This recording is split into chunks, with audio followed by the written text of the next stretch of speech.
buenos días a todos. Estamos en la sede de la Acequia Real del Júcar de Valencia, que nos ha ofrecido su hospitalidad a muy pocos metros de distancia del Tribunal de las Aguas, gran institución en el tema que precisamente vamos a tratar hoy, que es el tema de las aguas.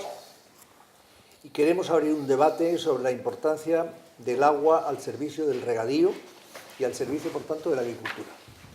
Los últimos datos que ha dado el Ministerio de Agricultura aportan o demuestran que hemos tenido el año pasado una producción final agraria de unos 53.000 millones de euros. De ellos, aproximadamente por encima del 60% la producción final vegetal y el resto, 30 y tantos por ciento ganadería y el resto otros subsectores y servicios. Es importante decir que dentro de esa parte de producción final agraria, la mayor parte está representada por productos que requieren una gran cantidad de agua en la generación de valor añadido. Y me refiero fundamentalmente a hortofrutícolas, buena parte del sector vitivinícola, buena parte del sector olivarero, etc. Nosotros tenemos en este momento unos 3,5 millones de hectáreas en riego, que es la mayor superficie de toda Europa, por encima de otros países como Rumanía o Italia, etcétera, que tienen una gran producción, una gran superficie en riego, pero muy inferior a la nuestra.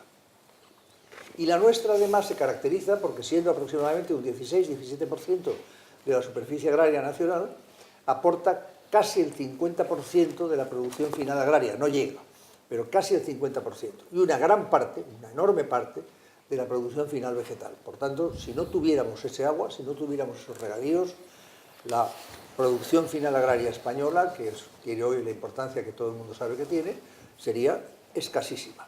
De ahí la trascendencia de los riegos. Esa superficie de riegos que acabo de decir, 3,5 millones,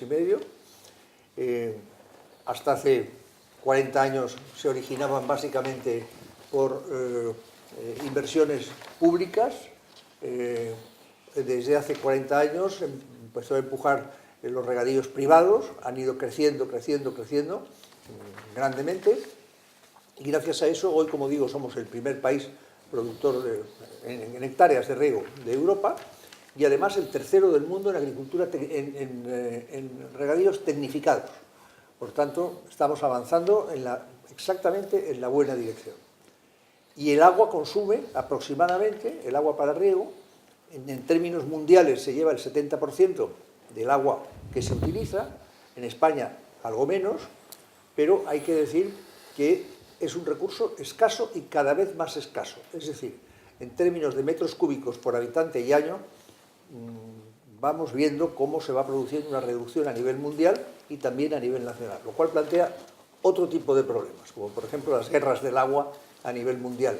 También las hay a nivel pequeño. En la Acequia Real del Júcar y el Tribunal de las Aguas se resuelven los problemas de pequeñas guerras de agua entre agricultores. Pero, en fin, lo importante es eso. Y lo que me gustaría es abrir un debate sobre la importancia del agua, sobre el Pacto Nacional del Agua, sobre los trasvases o no trasvases del agua, sobre la regulación, sobre la gobernanza del agua, etcétera, y que cada uno pues, emitáis vuestra opinión sobre todos estos temas que son cruciales para saber cuál puede ser el futuro del regadío en España. Si queréis, empezamos a mi derecha, por Alberto Fernández López, con tu intervención, en el momento que tú quieras, y seguimos, si queréis, después, en el orden en el que estamos, que es Ángel García Cantón, Marta García Moyá, a mi izquierda, Pedro Arrojo Agudo, a continuación está José María Álvarez Coque, Julián Martínez Beltrán y Juan Valero de Palma. Y cuando queráis, pues abrimos turnos. Si quieres, empiezas tú. Bueno, lo primero, muchísimas gracias por la invitación, especialmente a Juan, en este edificio histórico y también a la organización para asistir. Bueno, es complicado ser el primero, ¿no? En este caso, porque puede condicionar también el debate, pero quería llamar la atención sobre el foco del agua, que el agua es muy importante en el regadío, pero el agua es un elemento vital.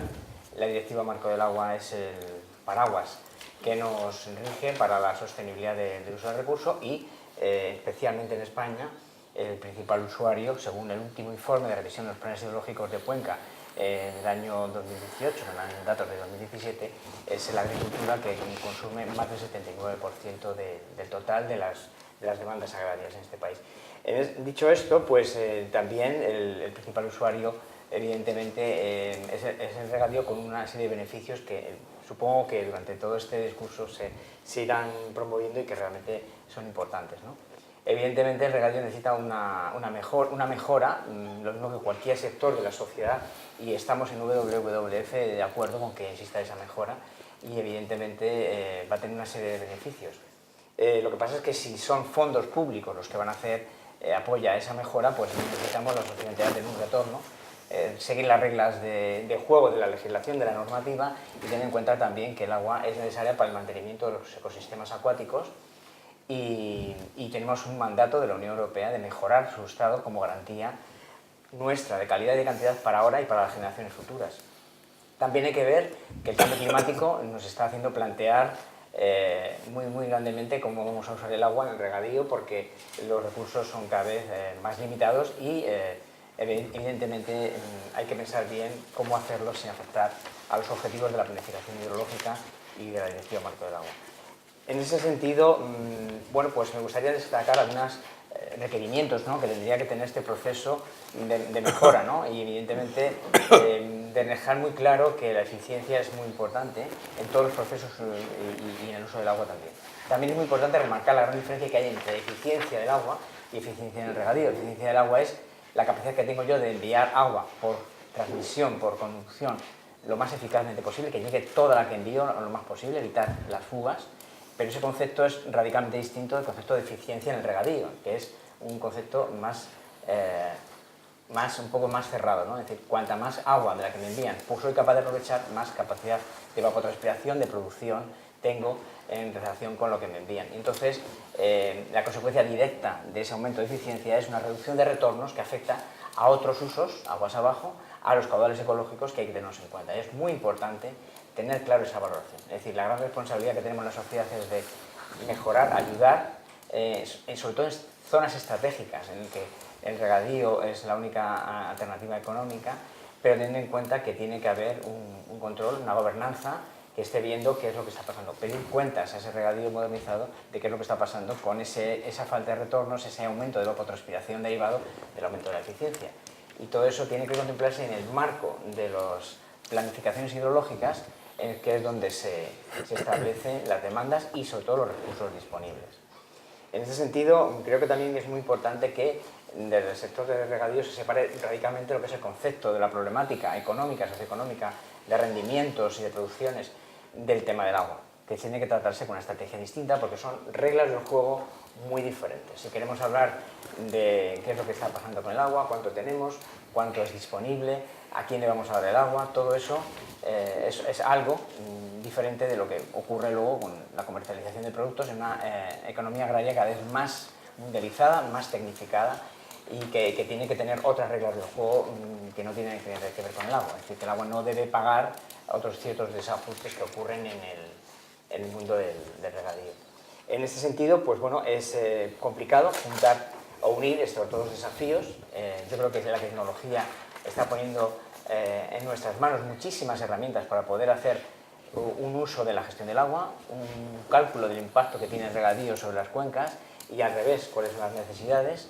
Podemos ajustar al máximo las demandas y yo creo que tenemos grandes elementos como por ejemplo el riego deficitario controlado, que es el futuro para la solución de los problemas de escasez hídrica derivado del aumento de la demanda del regadío. Magnífico. Ángel García Cantón, pues tú tienes la palabra. Muchas gracias. En primer lugar, agradecer a la organización el invitarme para comentar sobre este tema tan apasionante, que comentábamos antes que el agua engancha como pocas otras cuestiones, y agradecer también a la Acequia Real del Júcar que nos acoja en este magnífico entorno en su edificio histórico. Yo me voy a centrar en el comentario relativo desde el punto de vista de los recursos hídricos, que es mi campo de experiencia profesional. Y lo primero que me gustaría señalar es brevísimamente la situación en la que estamos en cuanto a atención de las demandas del regadío. o de las demandas en general. Como ya se ha comentado, tenemos una demanda de riego que es aproximadamente del orden del 70% de la demanda total que tenemos en España y que, a costa de que a lo mejor genero debate, básicamente está bien atendida. Básicamente tenemos toda una serie de zonas que son muy significativas porque es donde se concentra la mayor capacidad productiva, pero que en el conjunto nacional pues básicamente está bien atendido. ¿Y cómo ha sido posible eso? Pues creo que merece la pena resaltarlo. Si nosotros analizamos nuestro contexto hidrológico, sin ninguna actuación de infraestructura hidráulica, únicamente podríamos aprovechar grosso modo el 8% de los recursos. Grosso modo estamos hablando de 8.000, 10.000 hectómetros cúbicos año. Tenemos una demanda del entorno de los 35.000, 40.000, con lo cual, digamos, teniendo en cuenta nuestras características hidrológicas, difícilmente podríamos haber atendido todas las demandas que se plantean. Gracias a que se ha desarrollado una infraestructura hidráulica muy importante, básicamente obras de regulación, hemos pasado a que, grosso modo también, simplemente órdenes de magnitud, hemos podido aprovechar del orden del 40% de los recursos, es decir, del orden de 40.000 básicamente hectómetros cúbicos año, que ya está muy próximo a la cifra total de demandas, 35.000, 40.000. Entonces, primera cuestión que me parece relevante, nuestras características hidrológicas hacen que tengamos que hacer un desarrollo que hayamos tenido que hacer un desarrollo importante de infraestructura hidráulica para poder atender las demandas. Básicamente a través de embalses, como decía. Ahora bien, estamos en otro contexto, ya hemos desarrollado mucho los embalses, las obras de regulación y con eso hemos logrado una atención, como decía, en general bastante buena. Si nos remitimos a los planes hidrológicos de Cuenca, que son la fuente más actualizada de información en este campo, tenemos que establecen unos déficits de 3.000 hectómetros cúbicos año a nivel nacional, es decir, estamos hablando de menos del 10% de la demanda, y que plantean que no tienen solución en sus propios planes de cuenca, hablo nuevamente de grandes números, 1.000 hectómetros cúbicos año. 1.000 hectómetros cúbicos año que están básicamente centrados en el regadío, aunque no solo, 800 digamos básicamente centrados en el regadío, y en las zonas de mayor productividad agraria. Entonces, debido a este gran desarrollo de infraestructura hidráulica que ha habido de obras de regulación, ese campo lo tenemos muy acotado, de manera que tenemos que plantear otro tipo de actuaciones, sin excluir estas totalmente, pero lógicamente en el contexto que se comentaba de condicionantes ambientales y de agotamiento de la propia capacidad de regulación, pues es necesario recurrir a otro tipo de medidas, insisto, sin excluir por completo estas, que básicamente van orientadas en reducción, centrándonos ya en el caso de regadío, reducción de la demanda mediante actuaciones que se han venido haciendo muy importantes de modernización de regadíos, que han permitido una reducción de la demanda sustancial, y también, desde mi punto de vista, mediante actuaciones de optimización de la gestión. Entonces, desarrollando mínimamente estos dos conceptos, que sin duda aquí hay ponentes mucho más autorizados que yo para hablar de la modernización de regadíos, se han producido ahorros muy importantes a nivel de zonas individuales, perfectamente se han superado incluso el 30% de ahorro con respecto a la situación anterior, la modernización de regadíos, pero quizá en muchos casos no ha habido una traslación al régimen concesional, es decir, traslación que está autorizada por el régimen, nuestra legislación de aguas vigente, en el sentido de que se puede adecuar la concesión cuando ha habido una mejora tecnológica para la utilización del agua.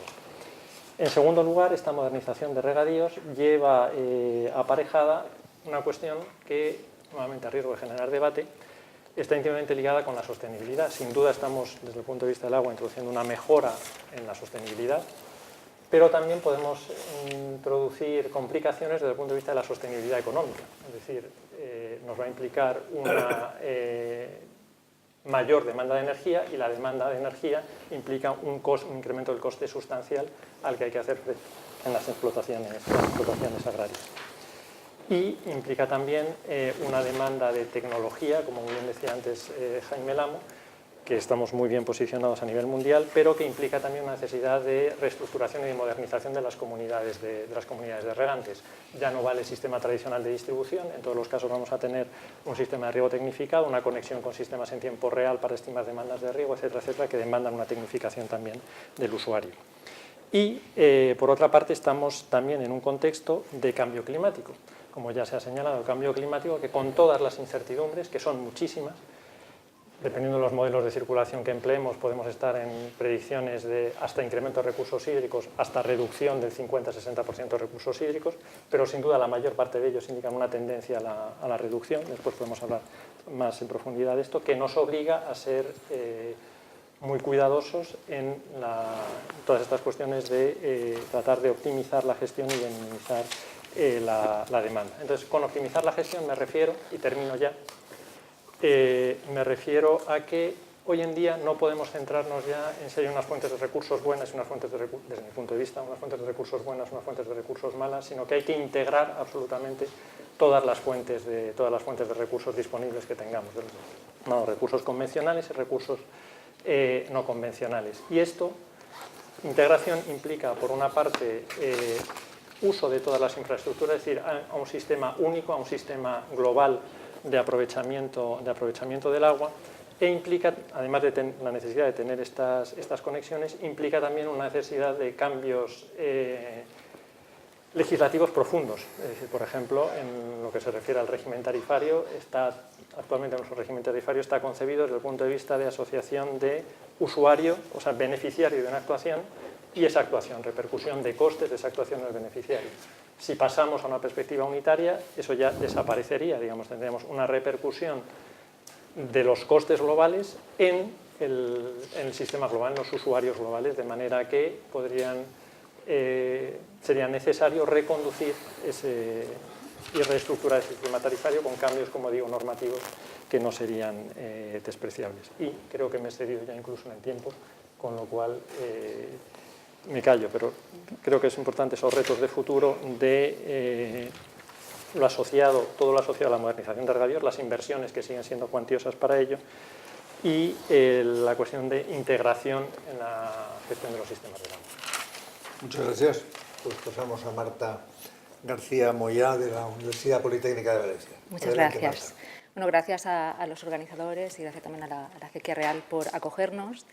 Yo vengo de la Universidad Politécnica, vengo de un centro de investigación, que es el Centro Valenciano de Estudios sobre el Riego, y nos dedicamos desde hace ya bastantes años a estudiar, pues bueno, es un centro de investigación multidisciplinar, yo estoy en la parte de economía y políticas, y investigamos pues los regadíos, especialmente los regadíos valencianos, en la casa nos conocen.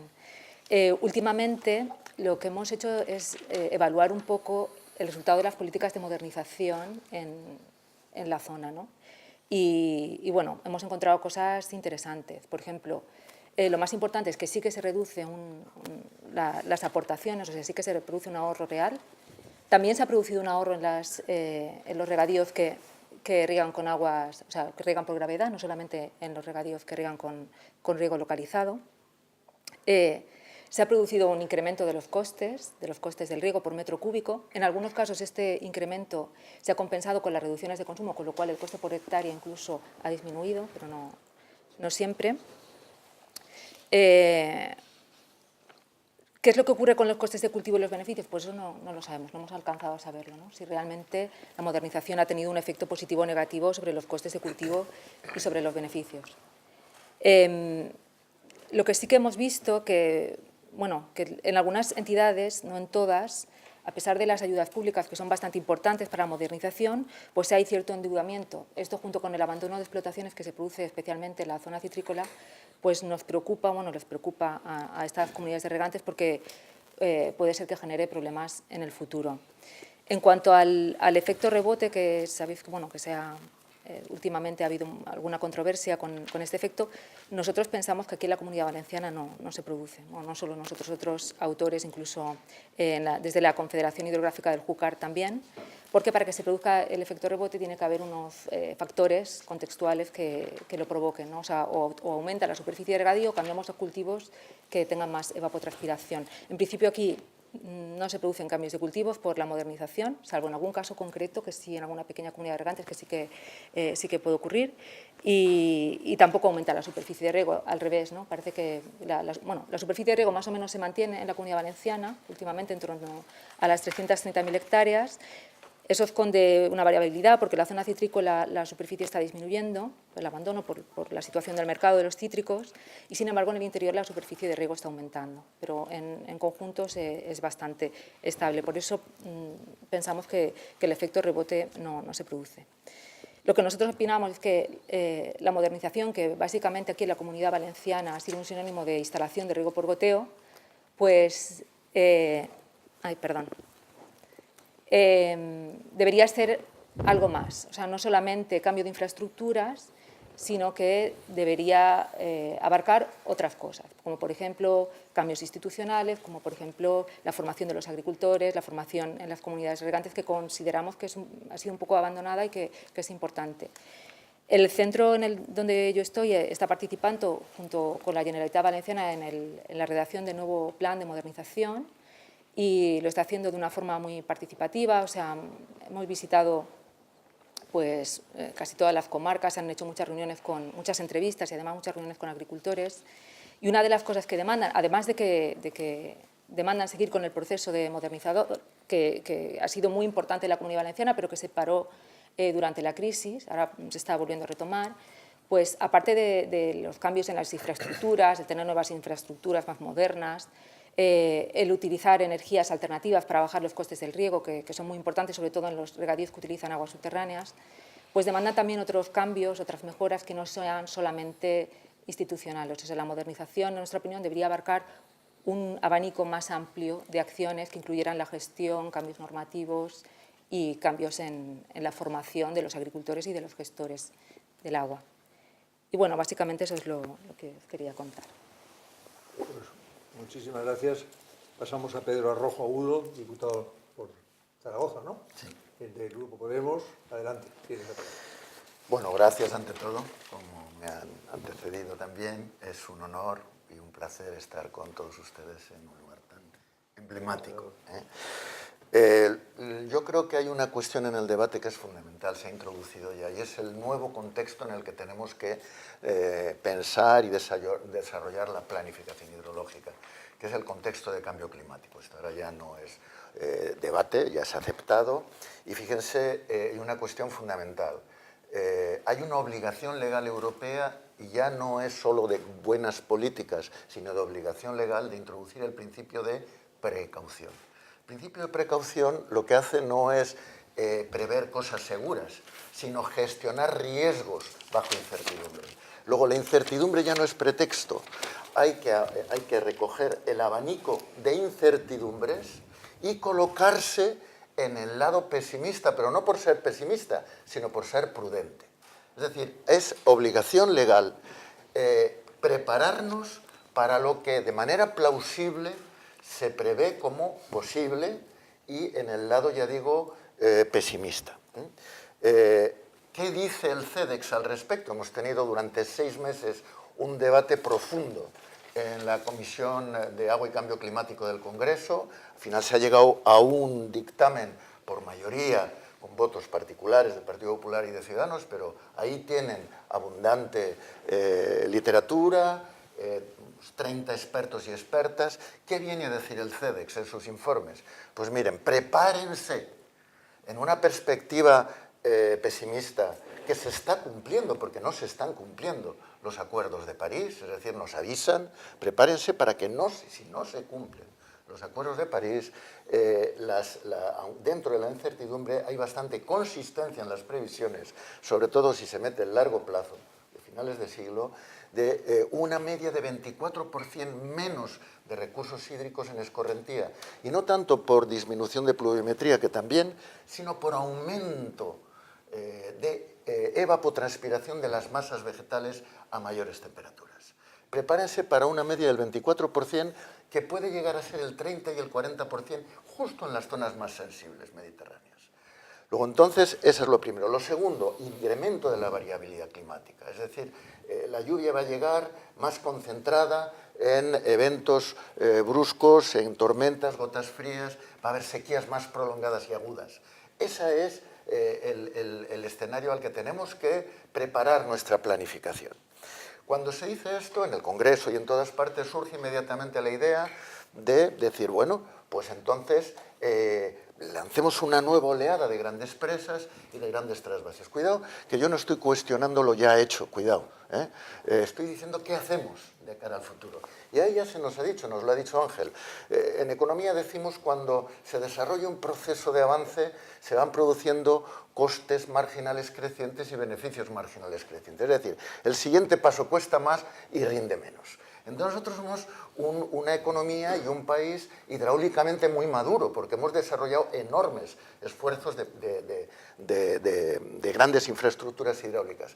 Con lo cual, hacer una nueva oleada de grandes presas, aparte de que supone unos costes enormes, marginales, significa una eficiencia de esas nuevas obras muy baja, y por tanto un coste marginal, un coste de lo que habría que pagar desmedido. Dicho en otras palabras, grandes presas en la siguiente gran sequía ya tenemos, el problema es que las tenemos vacías. Hacer una nueva oleada de grandes presas, yo a veces digo, es como regalarle un monedero a un pobre, o como ante una crisis familiar económica brutal, abrirnos 7 nuevas cuentas corrientes. El problema no es tener más cuentas corrientes de un monedero, es que no tienes agua. Y por tanto, el tema no se debe situar en esa línea. Los trasvases, pues yo digo, sin estar en contra, por principio, a ningún tipo de obra, yo lo que digo es, miren, los trasvases son ineficientes de cara a gestionar las duras sequías que tenemos que afrontar en el futuro. ¿Por qué? Porque las sequías no suelen ser locales. Cuando el Segura entra en estrés hídrico, suele entrar el Júcar, suele entrar la cabecera del Tajo, suele entrar el Ebro y suele entrar el Llobregat. Con lo cual, lo que ocurre en ciclos de sequía es que generalmente los trasvases colapsan. Y lo tuvimos en la última experiencia de sequía, en donde teníamos el trasvase del Tajo, pero estaba colapsado, no podía funcionar.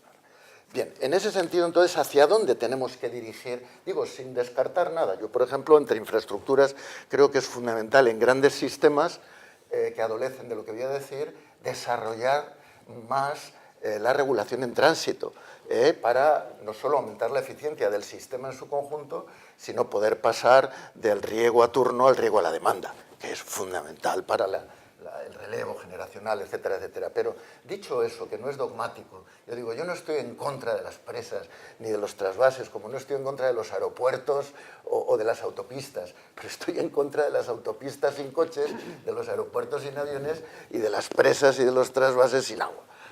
Voy por ahí, voy por ese lado, ¿no?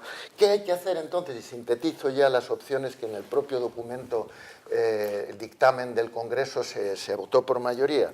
Pues miren, una primera cuestión que le ha dicho Alberto también, por obligación legal y por sensatez hidráulica, hidrológica, recuperar el buen estado de nuestros ecosistemas acuáticos, porque son la clave de nuestro sistema de aguas, de generación y disponibilidad de aguas de calidad, y particularmente de nuestros acuíferos, porque son nuestros pulmones hídricos y son las claves de regulación masiva de cara a las futuras sequías. Tenemos del orden, se estima, de 1 millón de pozos ilegales. Eso es como tener los pulmones enfermos y afrontar la siguiente tuberculosis. O sea, lo tenemos feo. Entonces, eso es una obligación sí o sí. ¿Cómo? Sabemos que es políticamente complicado, pero ineludible. Segunda cuestión. Bueno, obviamente, ya se ha dicho, en línea de costa, en donde se producen también el mayor estrés hídrico en cantidad y calidad. Cuidado, los acuíferos no solo en cantidad, también en calidad. Si no queremos luego gastarnos el dinero en depurar lo que hemos previamente contaminado. Ahí, en aguas superficiales lo tenemos claros, pero muchas veces en aguas subterráneas, ojos que no ven, corazón que no siente y cabeza que no piensa. Y entonces somos sumamente imprudentes y cometemos torpezas como destrozar un acuífero, que es al final no solo una brutalidad ecológica o social, sino también económica. Digo, en línea de costa, hombre, pues en efecto, desarrollar complementariamente la desalación, la desalobración, la regeneración y reutilización, pero, ya se ha dicho también, con energías eólica y solar, que la tenemos abundante, la transición ya energética nadie la niega, apliquémosla a este caso y tenemos la tecnología adecuada. Yo creo que hay que revisar el modelo de modernización. Va a depender de cuencas, pero yo te digo, en el Ebro, claramente los procesos de modernización han supuesto ahorro por parcela y aumento global. Pero muy sencillo, por lo que ha dicho Ángel. porque no es políticamente rentable promover una financiación de una modernización y advertirle a los regantes que le vas a revisar el derecho concesional para recuperar el ahorro, ¿eh? Y entonces no se hace nunca. Con lo cual, claro que sí, se hacen dobles cosechas, y puedo dar un montón de ejemplos bien estudiados por la universidad, se hacen cultivos más consumidores y se aumenta la superficie regada. Y de muchos estudios ya estudiados se producen balances globales que son de aumento. Luego, por tanto, es controvertido y hay que rediseñar el modelo de modernización. Yo no estoy en contra, pero creo que si no se rediseña nos estamos pegando tiros en el propio pie, ¿no? Y la clave de todo, eso no da votos. Redimensionar las expectativas que diseñamos de demanda para adecuarlas a las disponibilidades reales que calculamos tener en el futuro. Y entonces eso significa un montón de políticas de tipos de regadío, de mayor eficiencia en el riego, de tipologías también de modelo de riego. No voy a entrar porque no me da tiempo. Defensa de la explotación familiar agraria. Yo, cuando a mí me hablan de defensa del regadío, digo, mire, yo estoy en defensa de todo. Pero a mí, si me dicen defender la industria, no es lo mismo defender, vamos a decir, a la General Motors, que ya se defiende sola, a defender a la pyme industrial. Pues lo mismo. Yo digo, el interés público, el dinero público con el que apoyamos a la agricultura, a la ganadería y particularmente al regadío, debe de tener un sesgo social y defender a la explotación familiar agraria y agroganadera, que es la que articula territorio y la que está en problemas, pero no tanto por problemas de agua, sino por problemas económicos y problemas de competencia en los mercados, ¿no? Y última cuestión que se nos ha planteado por el moderador, el Pacto Nacional del Agua. Yo lo digo en el Congreso, señores, le digo a los compañeros, diputados y diputadas, se habla, se pía, como una bandera política. Los colectivos sociales y movimientos sociales nos han dado ya una lección.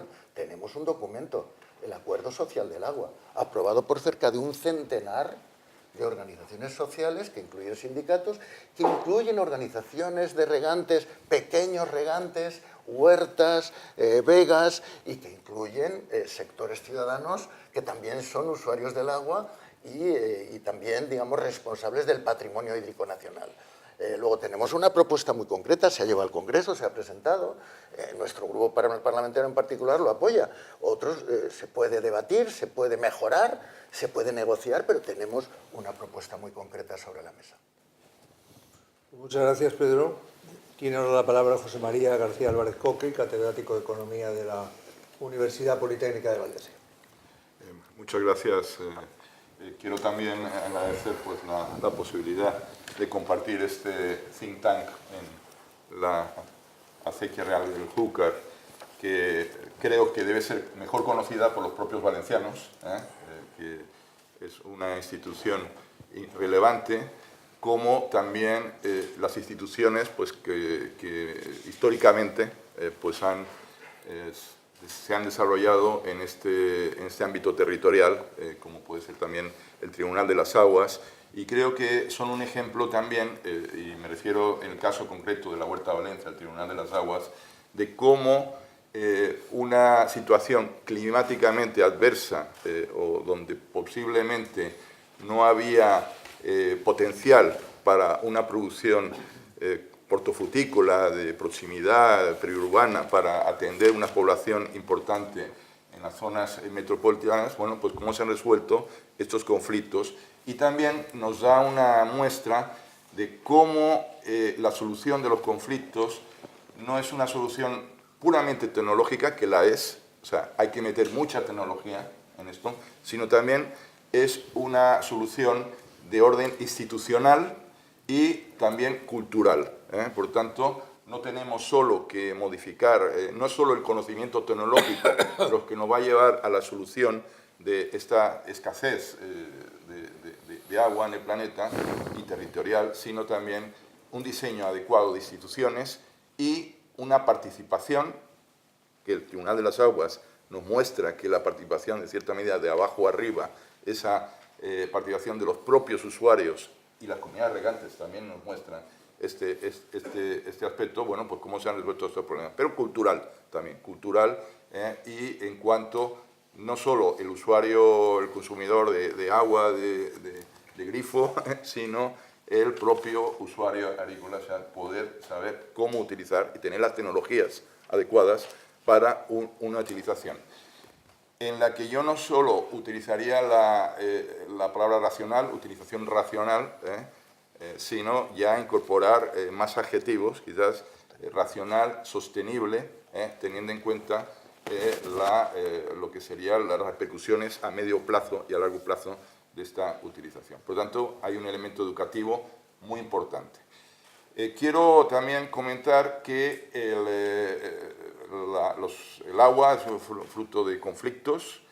El cambio climático se ha planteado perfectamente aquí el escenario, por lo tanto no voy a repetir lo que son los escenarios de cambio climático, pero sí que los conflictos que está habiendo en el mundo, está al Oriente Próximo, está clarísima la relación entre el problema hídrico, las sequías y el conflicto en Oriente Próximo, tanto en Palestina como en Siria, clarísima la relación, y también las presiones que está habiendo demográficas, incluso sobre Europa, que provienen también de estos escenarios de escasez en el África subsahariana, que están generando pues, que el hambre no se acabe de resolver todavía al ritmo que pues, se está planteando en los Objetivos de Desarrollo Sostenible.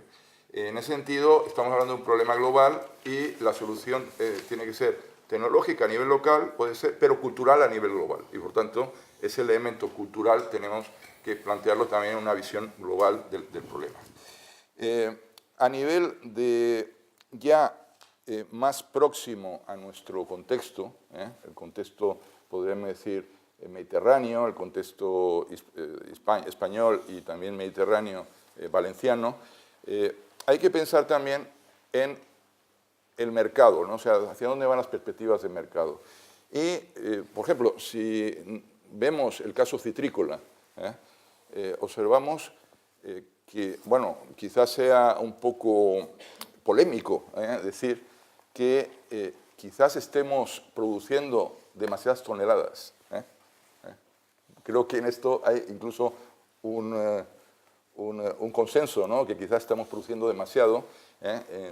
Y otra cuestión es quién tiene que producir lo poco que... si hay que recortar, ¿dónde? ¿No? ¿Dónde se tiene que recortar? ¿Se tiene que recortar más en Andalucía? ¿Se tiene que recortar más en Valencia? ¿Dónde hay que recortar? O en Sudáfrica, claro, digamos, se tiene que recortar en Sudáfrica. Quizás esté produciendo... quizás hay las perspectivas que había de los productos hortofrutícolas mediterráneos, también el viñedo, en fin, estamos pensando en producir calidad, o sea, hay que producir calidad.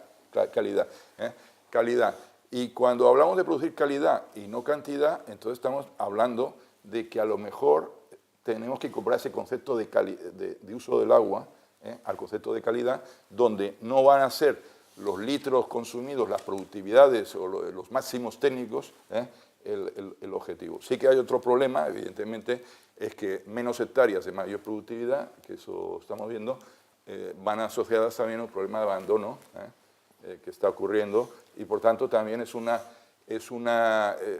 reflexión que tenemos que hacer. ¿Qué vamos a hacer con la tierra abandonada? ¿Qué está ocurriendo? ¿Qué usos del suelo tenemos que dar? Porque lo vamos a cultivar todo también de productos para el mercado, pero el mercado es saturado, entonces, ¿qué tenemos que hacer con el suelo? Y por tanto hay un tema también de, a lo mejor habría que plantearse en algunas partes usos forestales, otro tipo de planteamientos que bueno, pues mejoren lo que serían las funciones no productivas del suelo.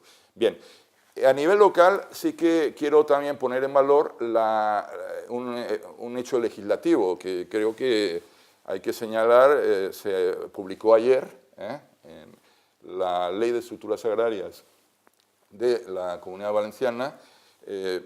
Es un esfuerzo importante de llegar no a un ajuste estructural duro de la agricultura, sino que podemos llamar a una adaptación inclusiva de la explotación familiar, pensando en un dimensionamiento que no sea por la vía dura, ¿no? Se promueven pues, iniciativas de gestión común, para que puedan asociarse parcelas. Bueno, en este proyecto de iniciativas de gestión común, las comunidades de regantes pueden desempeñar un papel muy importante, ¿no? En el sentido de que pueden promover fórmulas para, bueno, pues a la vez que se está gestionando el agua, bueno, pues acometer lo que sería una agrupación de parcelas para un redimensionamiento de la agricultura.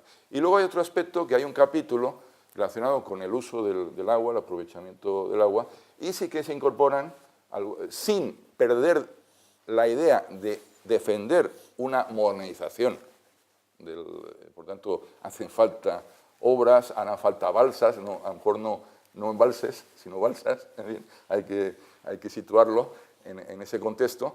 Bueno, pues ya incorporar algunos términos clave o algunos conceptos donde se va a primar también el uso de energías renovables, donde también la finalidad de estas obras es la defensa de la biodiversidad, no solo el aspecto puramente productivo, y donde el objetivo no es solo ese uso racional, sino el uso sostenible a largo plazo de los recursos. Por lo tanto, esos conceptos se van incorporando a la legislación y yo pues confío que esto no va a abandonar a los productores, porque también no hay que criminalizar, es decir, hay cierta tendencia a veces a que la víctima hacerla culpable, ¿no? en esto del uso del agua, sino, bueno, pues apoyar a los productores, y esta legislación puede ser muy, muy importante. Con esto acabaría. Muchas gracias. Muchas gracias, José María. Tiene ahora la palabra Julián Martínez Beltrán, de la Comunidad de Regantes de Canal del Ebro. Bueno, soy asesor Bueno, de la Comunidad de Regantes. señal de que eligen buenos asesores. Eso es. Mi vida profesional ha sido el IRIDA, la División de Tierras y Aguas de la FAO y el Centro de Estudios Geográficos del FEDEX, en 3 periodos sucesivos.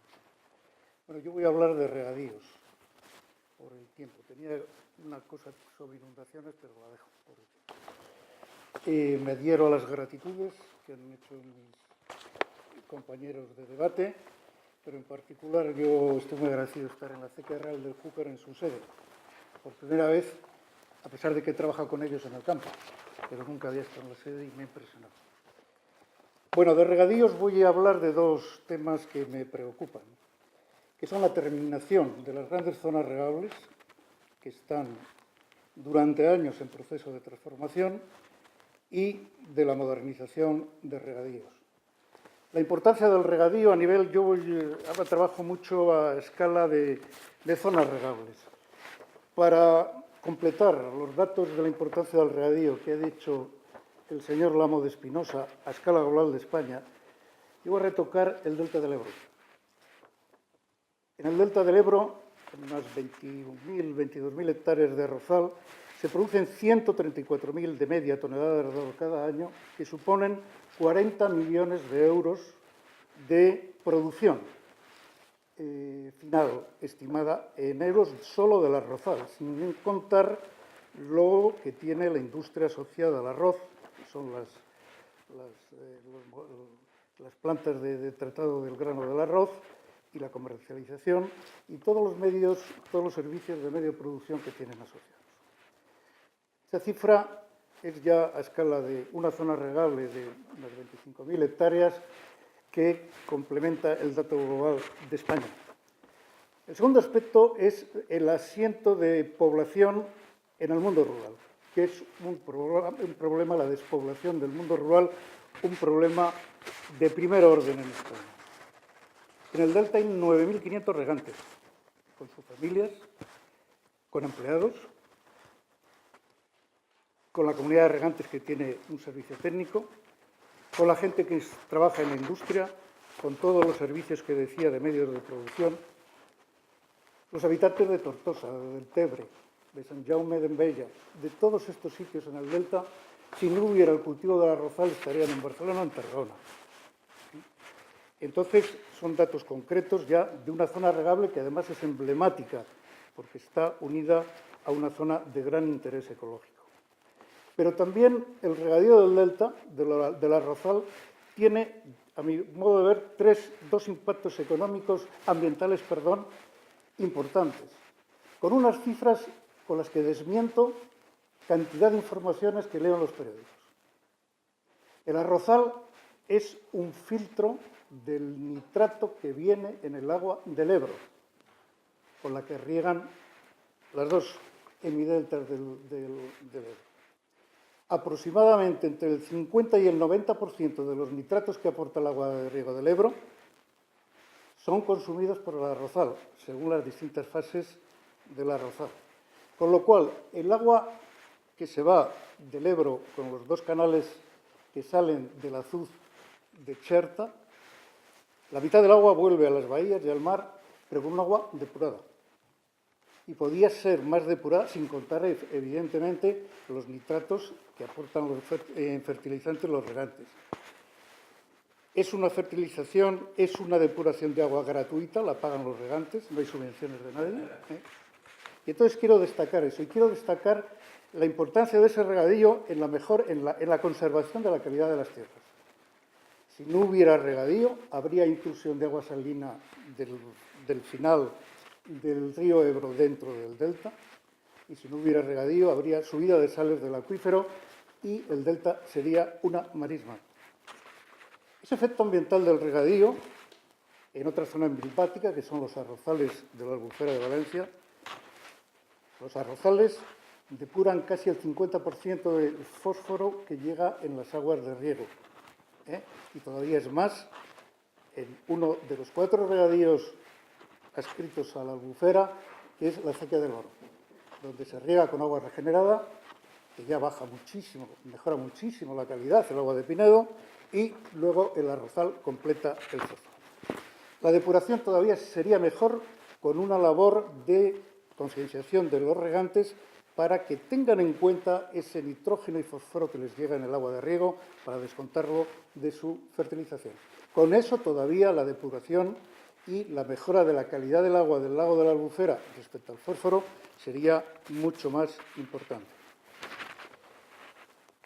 Dicho esto, me preocupan la terminación de las grandes zonas.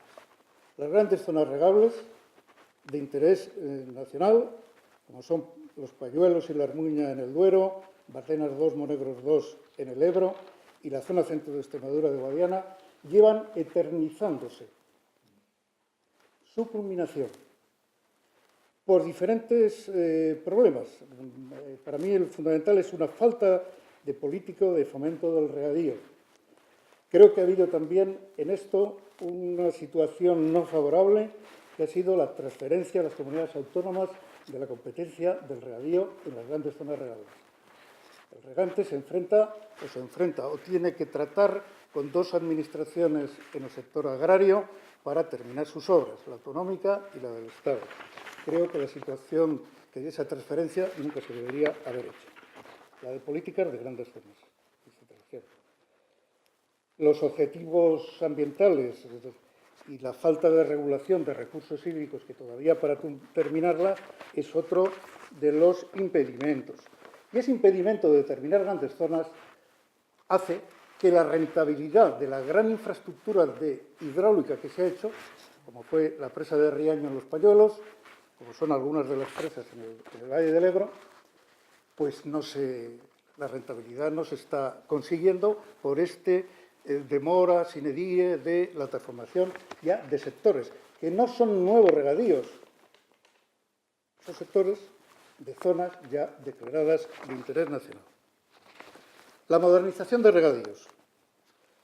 Bueno, ha habido un Plan Nacional de Regadíos, que yo creo que muy certeramente se enfocó en la modernización como prioridad, pero yo creo que ha tenido 2 debilidades. Se ha enfocado solo como el ahorro de agua, con planes de choque, que a mí me alertan porque todo lo del regadío es una cosa pausada, bien planificada, las prisas son malas. Y se ha enfocado a las redes de riego y al método de riego para ahorrar agua, con los problemas que ha habido de los incrementos de coste que ya se ha hablado, y al cambio del método de riego para riegos presurizados.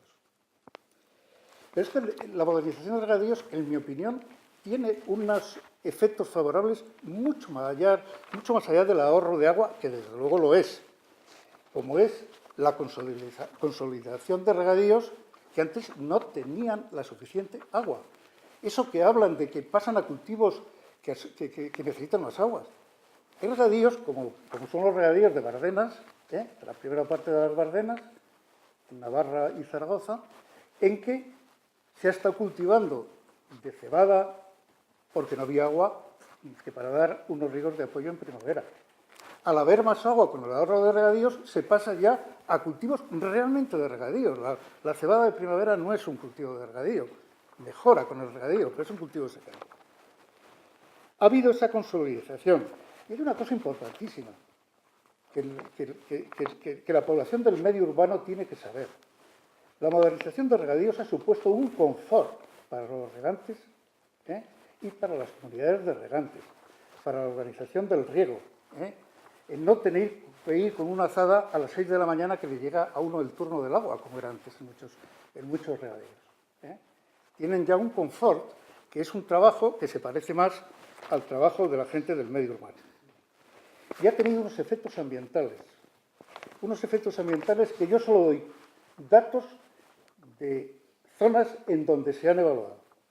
Y una de la que conozco con bastante detalle es el sector de la Violada, de la zona regable de Monegro Fino. Se ha ahorrado agua, se ha consolidado el regadío, se ha parado la movilización de sales que tenía antes el regadío con mucha más agua, que mandaban fundamentalmente sulfatos de cálcico y otras sales cloruro sódico al río Gallego, al haber muchísima menos percolación. O sea que tiene un aspecto ambiental que va muy orientado a algo que creo que es importante, que han dicho anteriormente, que es la calidad del estado de las masas de agua que se defiende en la Directiva Marco del Agua. Entonces, esos efectos rebotes, no son efectos rebotes, son mejoras de la modernización de regadíos en una visión menos política, yo diría, que el ahorro de agua, con toda esa importancia. ¿Qué problemas veo en la modernización de regadíos de cara a la siguiente planificación? Hay que tener una visión mucho más integral del regadío que se moderniza. Un regadío empieza con una fuente de agua, un canal o un sistema de pozos. Un regadío empieza con esa fuente de agua, el agua pasa por toda una zona regable, que es un ser vivo, y termina en un sitio de evacuación donde afecta a otra masa de agua. Entonces, esa visión global del regadío, en mi modesta opinión, no se permite. Y hay que tenerla en la próxima modernización. Y aparte de los datos de ahorro de agua, que es lo que se dice siempre, hablar también de los datos de mejora ambiental, de la calidad del agua que sale. Hablar cómo se han incrementado los rendimientos y la renta de esos regantes. Y con eso yo creo que he dicho todo lo que quiero. Muchas gracias. Muchísimas gracias. Y tiene para cerrar el ciclo de intervenciones la palabra Juan Valero de Palma, secretario general de FENACORE, y hombre que es todo en Valencia en el mundo del agua, cerca del Tribunal de las Aguas, cerca de aquí de la Confederación de la Acequia del Júcar, en fin, todo en Valencia. Adelante, Juan. Muchas gracias. Bueno, pues nada, agradeceros a todos que hayáis venido aquí, que se haga a Agronegocios la invitación y que se haga aquí esta tertulia sobre el agua en la sede de la Acequia Real del Júcar. Yo pues querría poner en valor un poco todo el proceso de modernización que se ha hecho en los regadíos. Creo que en los últimos 20 años en España se han invertido pues, más de 5.000 millones de euros en llevar adelante una modernización con unos efectos que han sido muy positivos. Cuando los regadíos han pasado de consumir el 80% del agua, Ángel decía ahora el 70%, han bailado algunas cifras, yo creo que estamos entre el 70 y el 60% en función de que haya más o menos agua. Porque cuando hay agua suficiente estamos en el 70%, pero cuando falla agua es a los regantes a los que se les reducen las dotaciones y los que sufren la escasez, los primeros somos nosotros, y estamos muchas veces en el 60%, ¿no? Hemos mejorado la dotación por hectárea de 7.100, que era el libro blanco del agua, pues a menos de 6.000 metros cúbicos por hectárea en estos momentos, en dotación bruta, y nos hemos puesto prácticamente con más del 50%, casi el 55% de la superficie del regadío en España está ya en riego localizado. Israel tiene el 75%, pero es que son 170.000 hectáreas. Nosotros tenemos más de 2 millones de hectáreas en riego localizado, que sin duda pues, nos hace ser pues eso, el segundo país en porcentaje de riego localizado del mundo, que yo creo que somos en todos los temas del agua un país muy avanzado, España sin duda, ¿no? Y esto se ha hecho con un esfuerzo del Estado, un esfuerzo de sociedades estatales, de las comunidades autónomas, pero también, por supuesto, de los regantes que han participado y financiado y hecho un esfuerzo económico muy importante, ¿no? Por lo tanto, si dijéramos hacia dónde tiene que ir la política hidráulica, yo creo, o la política agrícola, yo creo que hay que continuar y terminar el proceso de modernización de regadíos, porque ahí los trasvases pues ha habido posiciones y generan controversias. La ejecución de embalses, que nadie está planteando, Pedro, hacer ningún plan de grandes embalses, pero resultan polémicos y desde luego nosotros defendemos la ejecución de algunos que resulten sostenibles económicamente. Algunos, no es un gran plan de grandes embalses, eso nadie lo está planteando, ni siquiera los regantes. Pero evidentemente están prestando una labor que, como decía Ángel, sin embalses, pues el 80% de la demanda de España de regadíos y de abastecimiento de poblaciones no se podría atender, con lo cual yo creo que eso es una realidad y ahí están las cifras. Por lo tanto, fundamental continuar con la labor de modernización de regadíos y hacer un nuevo plan por parte de la Administración hidráulica y agrícola para avanzar en eso. ¿Cómo se tiene que hacer eso?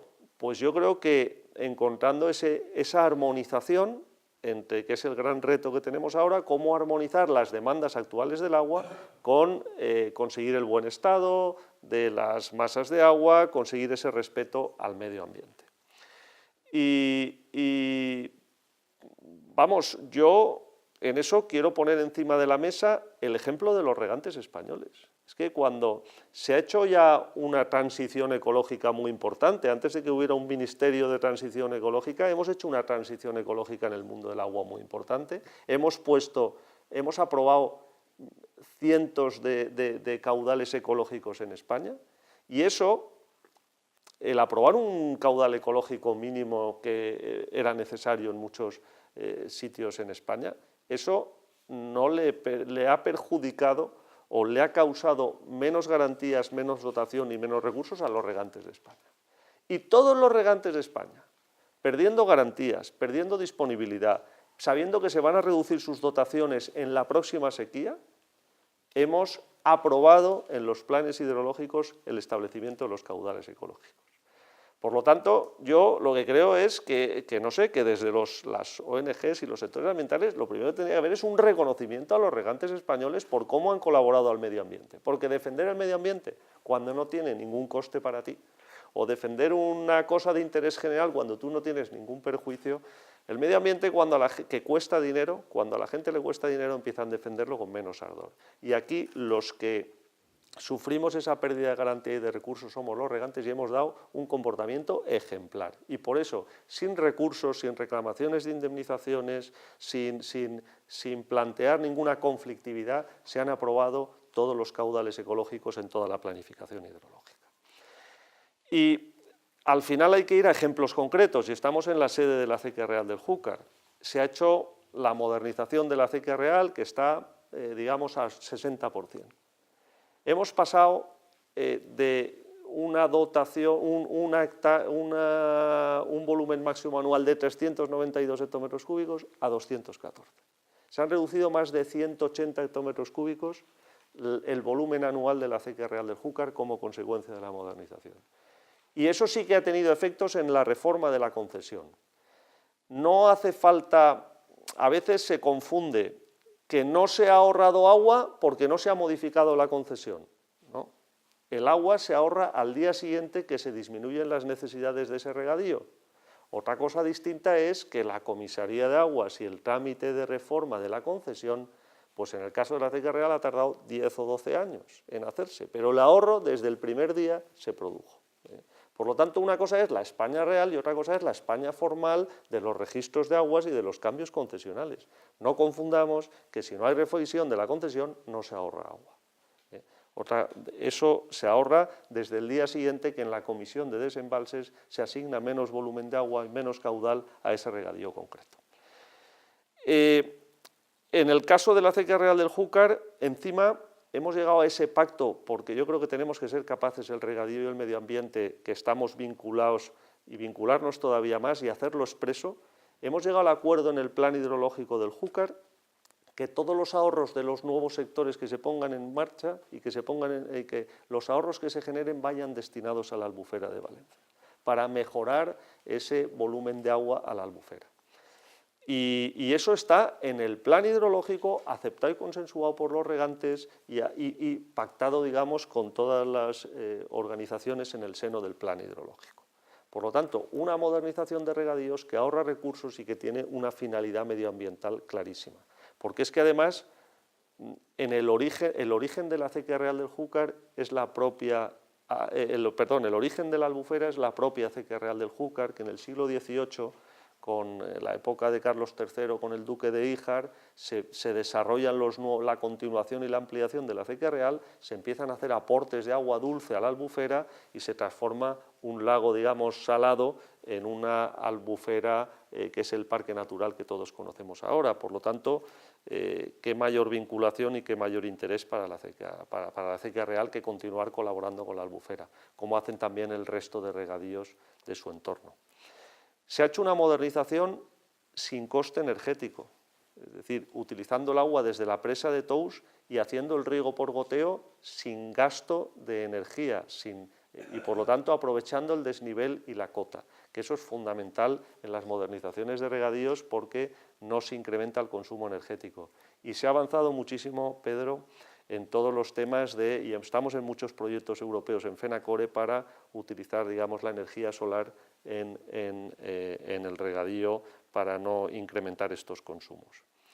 Pero es que antes de la modernización, en la acequia real, cada regante abonaba sus campos con los límites que fija la normativa de los límites por hectárea de unidades fertilizantes.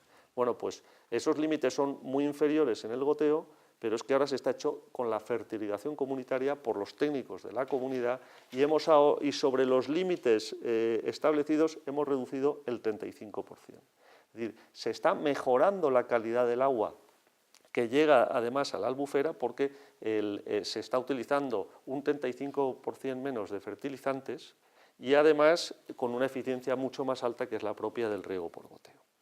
Por lo tanto, hay que irse a ejemplos concretos. Este de la acequia real es uno, donde se consume menos agua, se mejora la calidad del agua, no se consume energía y además el agua ahorrada va a la modernización de regadíos.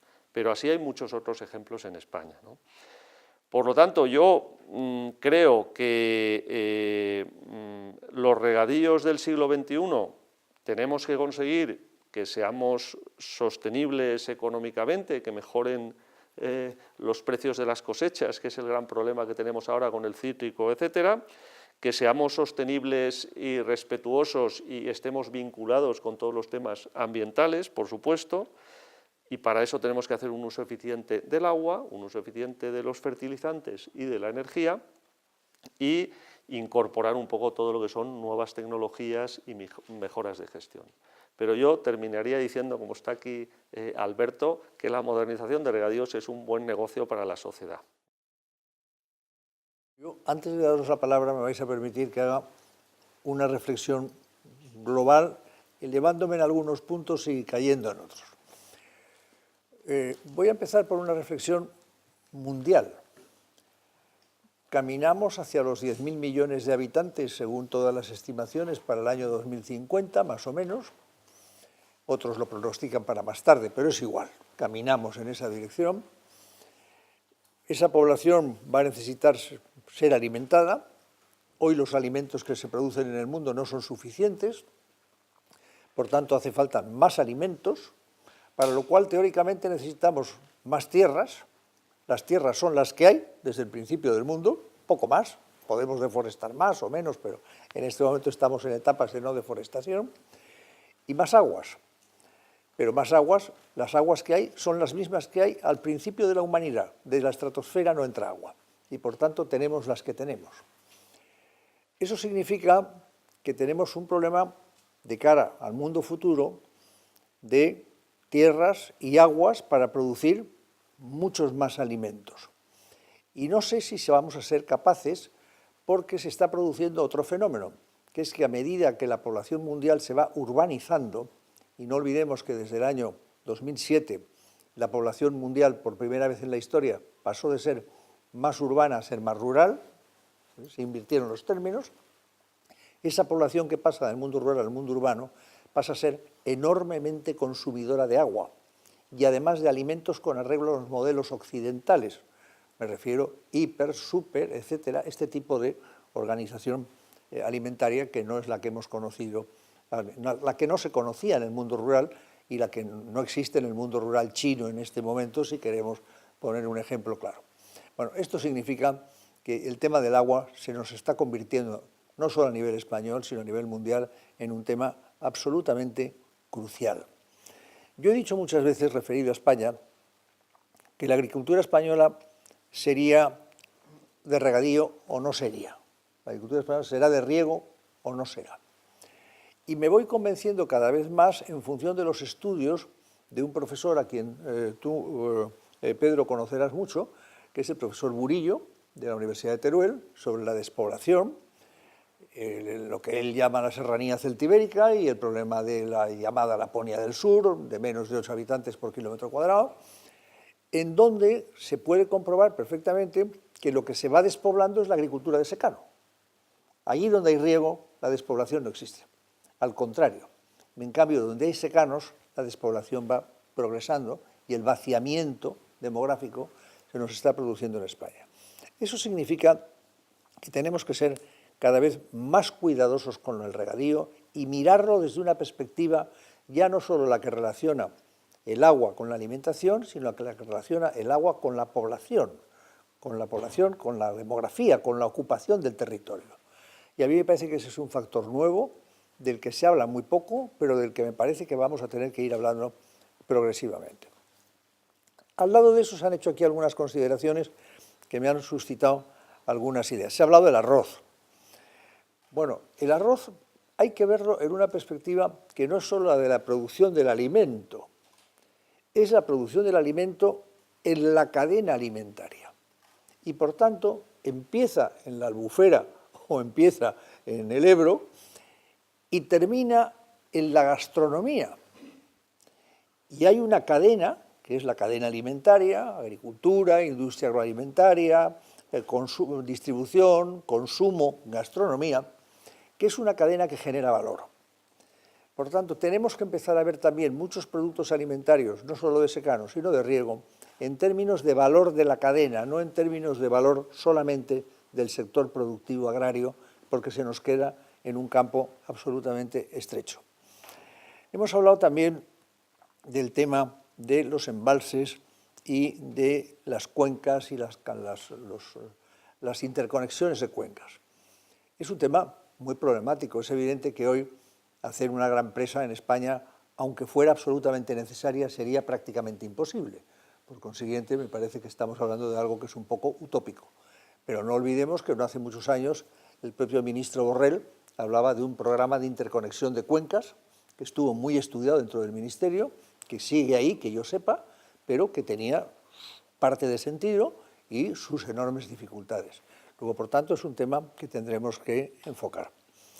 Hay otro tema que se ha planteado, y lo habéis planteado muchos de vosotros, que a mí me parece que merecería una segunda ronda, que es el tema del cambio climático, porque es un tema enormemente grave, al que afortunadamente todo el mundo cree ya. Hace ahora 10 años yo discutía, no voy a dar el nombre de algunos profesores, grandes catedráticos de economía españoles, íntimos amigos míos, con los que yo tenía serias discusiones sobre el cambio climático. Yo era defensor de que se estaba produciendo y me encontraba siempre con un frente de que todo eso era una utopía, que era un problema de ciclo y que, bueno, que no tenía la menor importancia.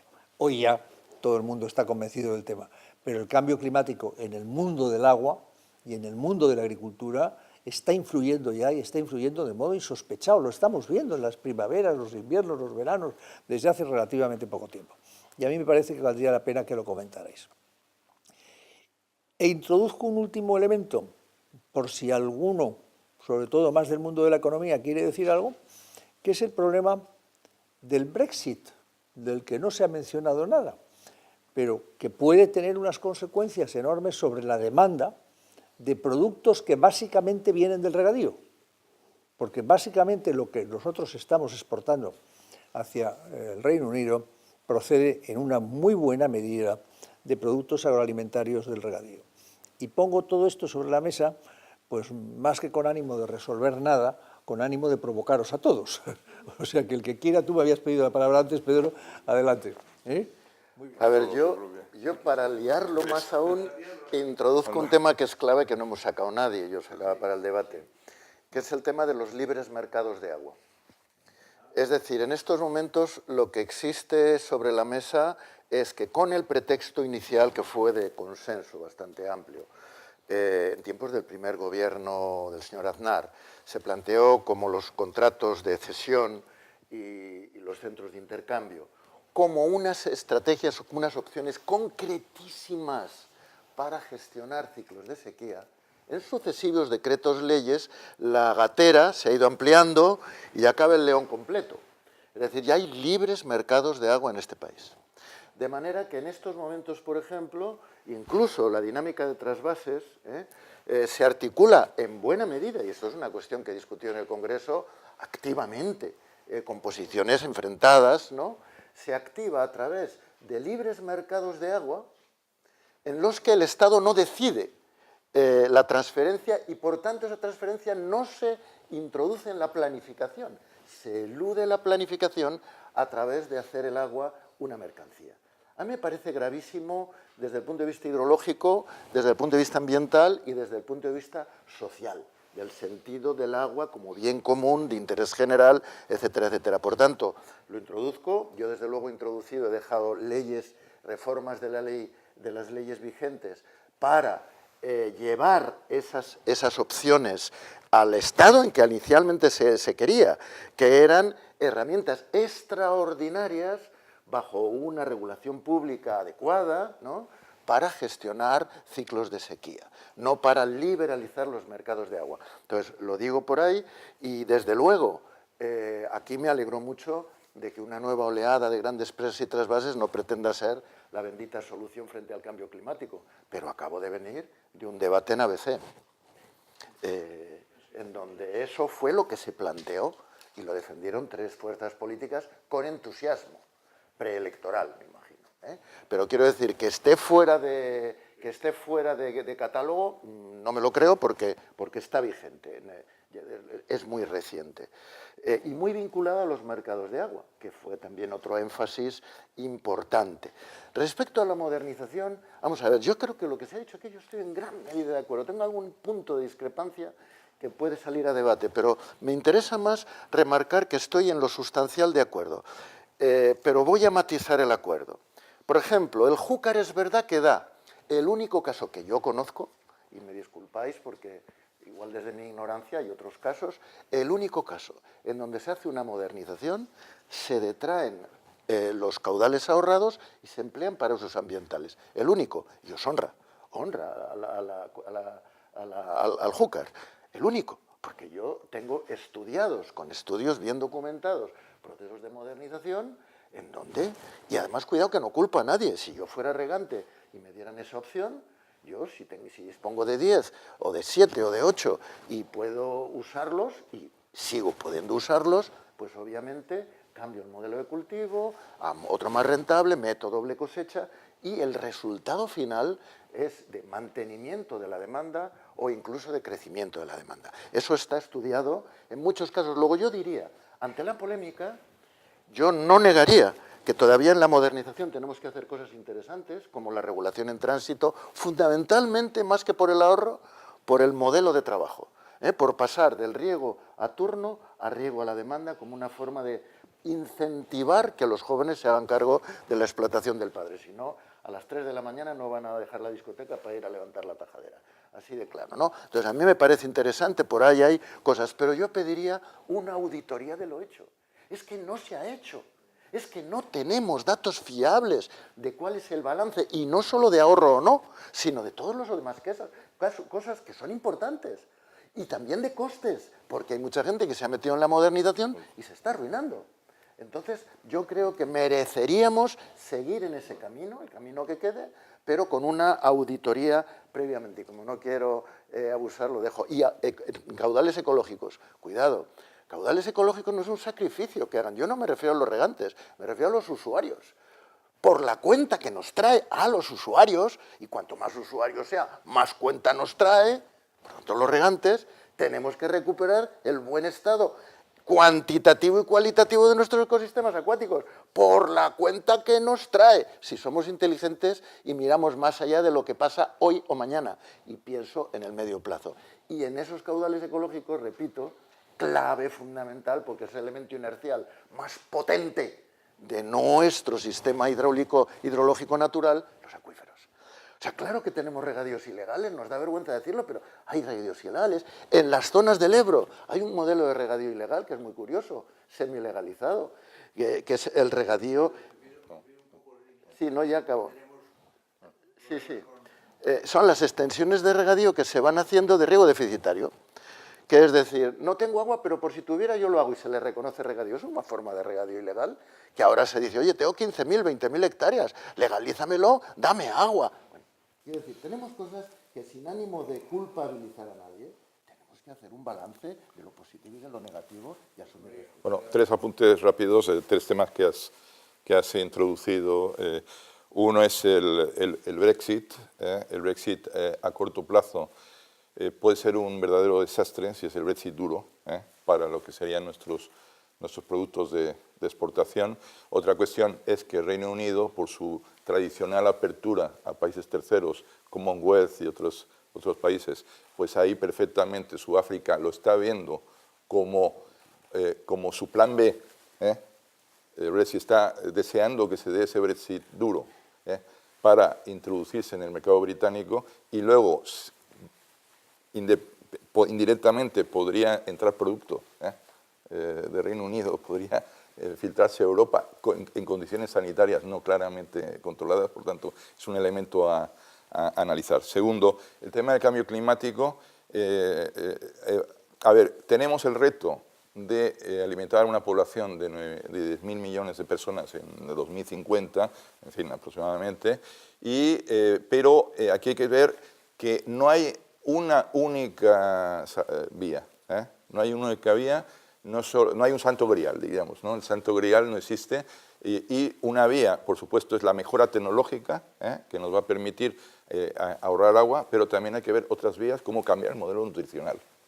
Los modelos nutricionales tienen que cambiar y van a ser, culturalmente, nos van a llevar a usos menos intensivos de recursos y posiblemente de agua, o ayudará en algo, pero no solo en una vía, no solo la nutricional, no solo la tecnológica, sino que tienen que sumar. Y luego está el tema de la despoblación, un poco para polemizar sobre, está claro, donde ha habido agua, pues ha habido empleo y ha habido actividad económica, y lo hemos visto en el litoral, aquí en Valencia, la diferencia entre litoral y pueblos de montaña. Pero ahí es donde, fíjate, en este momento está habiendo despoblación agraria en la zona del litoral. Por la propia crisis agrícola, el abandono de tierras es sustancial, con lo cual hay otros elementos que yo creo que están pesando mucho, que es el cambio tecnológico, el mismo cambio tecnológico, que está llevando a que las explotaciones tienen que ser mucho más grandes, con menos uso de mano de obra. Y todo este efecto de cambio tecnológico, robotización, automatización, todo eso, está generando una menor necesidad de mano de obra, que eso es un reto, tanto para las zonas del interior, muy fuerte, también para las zonas del litoral, pero las zonas del interior todavía más fuerte. El tema del relevo generacional, por supuesto. Sí, sí. Bueno, yo de verdad quiero que haya rigor científico en todo lo que hablemos, y desde luego, lo mismo que para el banquero el concepto de ahorro es muy diferente que para el cliente del banco, En el mundo de regadío el ahorro es, estoy perdiendo agua por los retornos, por favor me la quiero quedar para aprovecharla. Y eso a nivel de cuenca es un consumo, es una evapotranspiración y una parte de agua de la cuenca que en lugar de ir por los ríos, por los humedales o por los acuíferos, está en la atmósfera, en el ciclo global de la atmósfera. Eso es una cosa que está clara. Hay una ley, que es la ley de la conservación de la masa, de los regadíos, que hay que aplicarla antes y después de la modernización. Hay que ser muy serio, con datos, con información. Toda esa información hace falta para evaluar el impacto que tienen las modernizaciones. El efecto rebote es universal. La FAO en 2017 ha sacado un estudio mundial de lo que está ocurriendo. El efecto rebote es una derivada de la paradoja de Jevons y consiste en que se ven frustradas las expectativas de la reducción del consumo de agua en los regadíos cuando se aumenta la eficiencia en la aplicación del agua. Es una ley básica. La forma de contrarrestar ese aumento de consumo son las gobernanzas del agua. Y la única medida de poder ver si esa gobernanza está bien aplicada, es decir, si esa gobernanza deriva de un ahorro de agua, es comparar la reducción de agua a ese regadío modernizado, en alta, en la distribución, en parcela, con la reducción de retornos que se produce con la modernización. Y en ese momento vamos a ver qué es lo que está pasando. Y hay que hacerlo caso por caso, regadío por regadío y parcela por parcela, porque no podemos tener cifras generales. Yo aplaudo la iniciativa de la Acequia Real del Júcar, porque ha permitido, con la generosidad de los regantes, tener una medida de gobernanza a priori en el plan hidrológico que ha permitido sustituir aguas contaminadas de retornos por agua buena que va a venir del Júcar para alimentar a la Valencia, a cambio de que lo pueden hacer por una modernización. Pero ha sido una modernización guiada por una gobernanza del agua y muy medida y muy acordada. En el resto de España está todo por hacer y por estudiar. El Ebro acaba de sacar un estudio real, el Duero, perdón, agronómico, y sale de todo. Pero nadie habla de los retornos, porque es una caja oscura en la que nadie quiere comprometerse, porque ese realmente es el tesoro y es el ahorro del regadío, de donde puedo sacar agua. Sin embargo, la reducción de retornos es lo que produce el déficit hídrico para las cuencas. Evidentemente, hay un pequeño debate en cuanto al tema. ¿Qué es mejor, tener más agua con algo de nitratos o menos agua superconcentrada de nitratos? Evidentemente, la modernización va a favorecer que haya menos volumen de agua, de retornos, pero la cantidad de agua es lo que da vida a los ecosistemas y lo que le permite su autodepuración. Entonces, hay que utilizar criterios científicos, primero para valorar caso por caso, hay que aplicar esas leyes de la conservación de la masa dentro de los regadíos y hacer una valoración.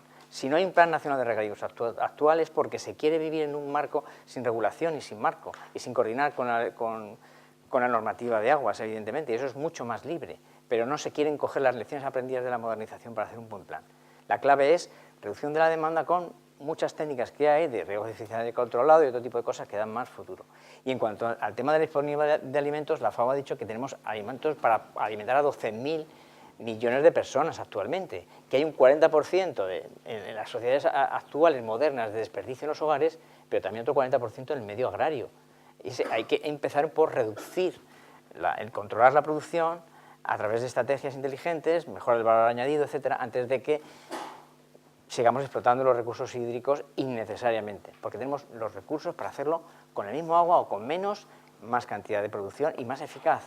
Y evidentemente la educación alimentaria es clave para la racionalización del uso. Es decir, yo a mis hijos les enseño a cocinar porque piensan dos veces qué van a comprar y qué van a poner, porque eso es un trabajo y un esfuerzo. Ese es el futuro. No intentar redirigir. Y luego el mundo agrario y el mundo rural necesita valor añadido en los productores, los que están en el campo. Ahí es donde está el problema del despoblamiento. Esos son los que tienen que tener ese esfuerzo de aportación y financiación pública, porque esos son los que están en riesgo. Hay que cambiar los indicadores. ¿Cuántos euros, millones de euros por puesto de trabajo ha derivado la modernización? Eso es muy importante también.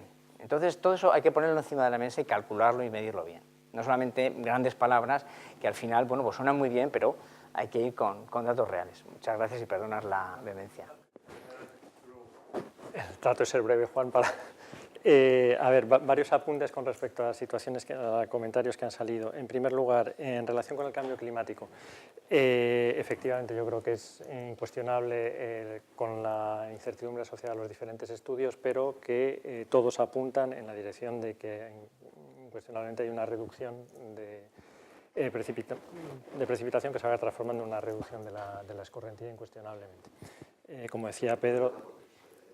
pues la financiación también, la demanda. Sí, de acuerdo también con lo que decía Pedro, pues, que se va intensificando a medida que vamos avanzando hacia final del siglo XXI.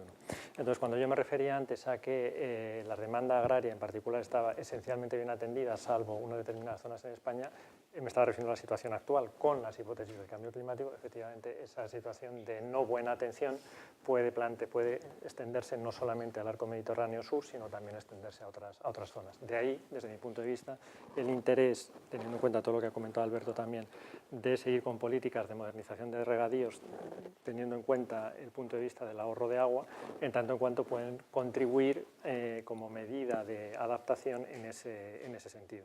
Estoy totalmente de acuerdo también cuando se plantea qué hacer.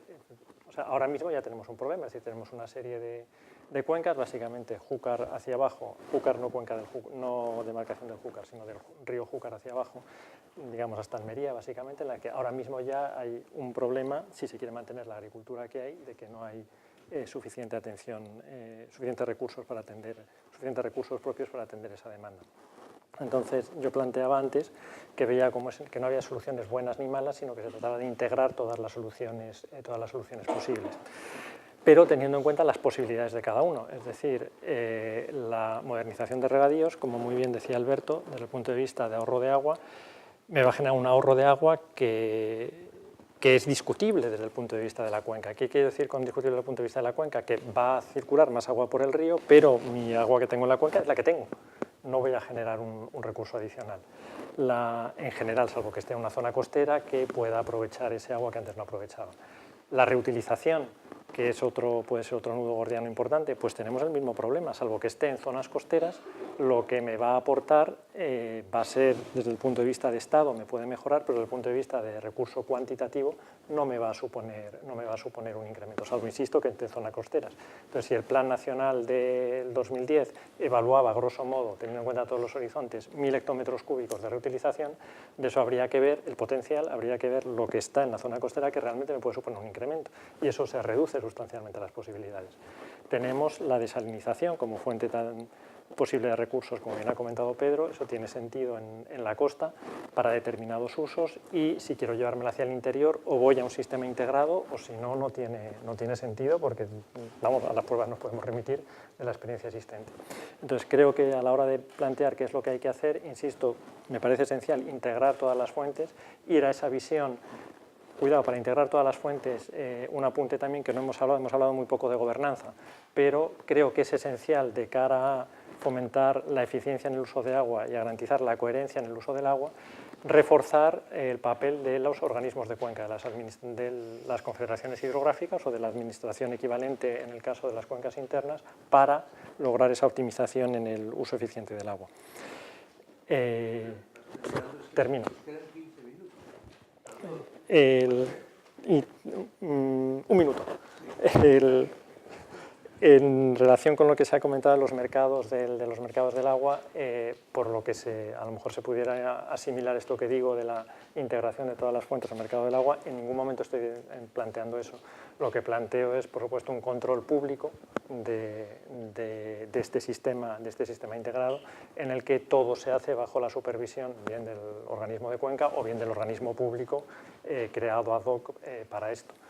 Dicho esto, creo que a través de ese mecanismo de control público, retomando un poco lo que decía antes Pedro de la cesión de derechos, creo que ese mismo mecanismo puede ser un mecanismo eficaz, siempre con el control público. Me callo. Bueno, el tema de los libres mercados del agua en España, no hay, Pedro. Tú y yo hemos compartido la comisión, aquella que tú presidías por encargo de Cristina Narbona. Vimos al final en aquella comisión que los mercados del agua habían solucionado problemas concretos, en situaciones concretas, y al final siempre tienen que funcionar con una autorización administrativa para ver que no hay, que el medio ambiente no se perjudica y que no hay terceros perjudicados. Libres mercados del agua que se ponen de acuerdo dos usuarios, eso no existe en España, y además el volumen de agua que se transfiere con los contratos de cesión, etcétera, es, que no llega ni al 1% del volumen del agua en España, con lo cual no ese es el problema. Yo creo que está muy bien la legislación como está para resolver problemas concretos, pero un mercado en el que no hay trasvases para enviar el agua de un sitio a otro, pues necesitas las infraestructuras y las infraestructuras son muy limitadas, ¿no? El tema del cambio climático, yo creo que preocupación por el cambio climático, pero no se quieren hacer trasvases, no se quieren hacer embalses. Bueno, pues ¿cómo resolvemos lo del cambio climático? Alguna vez me he asustado yo como regante pensando que se planteaba reducción de superficie de regadío. Yo creo que lo que tenemos que hacer por ese principio de precaución que comentabais precisamente es incidir en el ahorro y en la modernización. El ahorro y en la modernización que, viendo los números globales, demuestran a nivel global en España, con los datos de la planificación hidrológica, claro, si tenéis otros, ponerlos encima de la mesa, pero con los datos de la planificación hidrológica, de los planes hidrológicos que tienen un proceso de información pública, participamos todos, presentamos alegaciones, la modernización ha llevado de consumir más de 20.000 hectómetros cúbicos al año los regadíos en España a consumir 15.000. Y hay épocas en que 14.000 y menos, es decir, ahí ha habido una reducción global de consumo de cada una de las demandas. Y si analizamos los casos concretos, hemos ido comunidad de regantes por comunidad de regantes, yo he puesto el caso de la Acequia Real con 180 millones de ahorro, pero es que hay muchos otros, vas analizando y hay caso por caso de que se va disminuyendo el consumo. ¿Que se disminuyen los retornos a nivel global de la cuenca? Bueno, es verdad. Una gran parte de los regadíos están en las llanuras de inundación y por lo tanto hay ahorro bruto, y en otros pues el ahorro bruto será menor dependiendo de cómo son las demandas aguas abajo, pero por lo menos se mejora la gestión porque cada demanda toma el agua necesaria y los retornos son incontrolados y unas veces se reutilizan y otras no en función de que haya o no aguas y demandas aguas abajo. Por lo tanto, la modernización genera un ahorro y una mejora de la calidad sin duda, ¿no? Y por lo tanto, muchas veces, y es verdad, lo que no se puede hacer es de casos aislados, algunas zonas, alguna comunidad en el Ebro, etcétera, que se ha incrementado, no se ahorra agua, pero se incrementa la productividad por metro cúbico de agua empleada, ¿eh?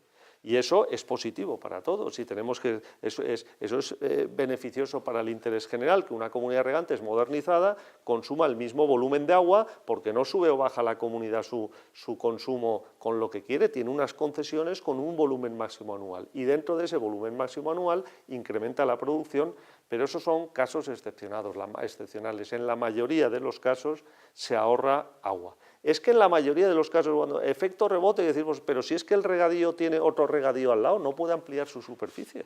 Si es que los regadíos suelen estar las manchas de regadío unos al lado de otro y todos rodeados de regadíos, ¿eh? Y no hay capacidad de ampliar superficie. Marta. Bueno, yo, siguiendo con el tema de la modernización de regadíos, el efecto rebote claro que puede producirse, pero depende de los factores contextuales que hagan que se cambien los cultivos o que aumente la superficie, ¿no? Entonces, en cada caso concreto hay que estudiarlo. Entonces, yo creo que la política de modernización ha sido positiva, se habla con los agricultores, la mayoría está muy contentos, sobre todo por lo que decía, por el confort, ¿no? Porque han mejorado la calidad de vida, y eso es fundamental, y más si queremos seguir teniendo agricultores con la situación que hay ahora mismo en la agricultura, pero tiene que haber una evaluación. Yo creo que en eso también coincidiremos todos, ¿no? Que ha habido una ingente cantidad de fondos públicos dedicados a la modernización, pero sin ningún control. Estamos en una casa donde la modernización ha sido paradigmática, ha sido un modelo, ¿no? Pero también es una comunidad de regantes grande, que tiene buenos técnicos, buenos profesionales y que han sabido guiar el proceso. Eso no ocurre siempre, porque hemos visitado algunas comunidades donde no ha sido tan paradigmático, ¿no? El modelo de modernización. Entonces, ahí yo creo que si hay fondos públicos tiene que haber control público de lo que ocurre y tiene que haber control público después de qué pasa con la superficie de regadío, ¿no? Si el objetivo es, que yo creo que el objetivo de las políticas tiene que ser el ahorro del agua, no el confort, lógicamente, aunque el objetivo de los agricultores es otro, pues vamos a controlarlo, ¿no? Y yo creo que es un papel que tiene que hacer el sector público. Y luego otra cosa que me parece importante y que, bueno, que lo ha dicho Alberto al principio, es que las políticas agrarias y las políticas hidráulicas, bueno, mi opinión, no sé si te he entendido bien, pero mi opinión deberían estar coordinadas, ¿no? Porque al final el objetivo, o sea, si el máximo consumidor es es el sector agrario. Pues, ¿qué sector agrario queremos? Es fundamental para saber qué políticas agrarias y viceversa. Y tendría que haber una mayor coordinación de las administraciones públicas. Aquí en estas entrevistas que hemos hecho con usuarios nos lo han dicho, ¿no? Que aquí hay una consellería, hay una confederación, cada uno hace una cosa, cada uno hace una cosa.